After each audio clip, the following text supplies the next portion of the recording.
How could be? I see you get them. I don't do that side since they ask people. They say you go come our village. They say you be musical rapper. They say you be rapper. They say you be music. They say you they dance. They say you they do. There's one where we say people see you for it. They go say you go come up, come to that. They say Igbesa.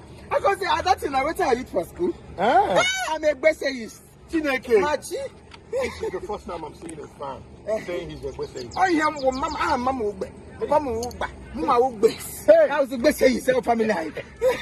Kivimo Zukwani. Eberega anu nisim. Kivimo Zukwani Ike. Okwasi ibuteli Ike. Oh, ihu azubi Ike. Ike Pentecost on him. Wey! Oh, ya wuni Ike nunu.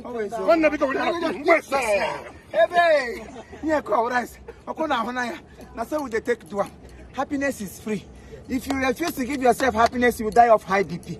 A lot of bad things is happening. This season, don't allow anybody to take away your joy. If anybody should take away your joy, makachukundu mwa foriago. Wara na agbago, ingoro kai. Mwaba. Ki no ko nye nde he eweshika. Nye alert, debit alert bataga na phone. Ama ego m jizo phone na mi usuru mi ezu. Ama m ke phone na ekwa arụ ọrụ. Kemgbe m na-apịa ya ọ ga ihu ya ga. Kwesịkwa na ịrụ ọrụ onye nwe ya da arụ ọrụ n'ihe ọ na-arụ ọrụ fọ. Gụwa nwere fọt, fon gị nwere fọt, ọ bụ otu ihe ahụ. Ihe onye rị ka ihe ya. Then you.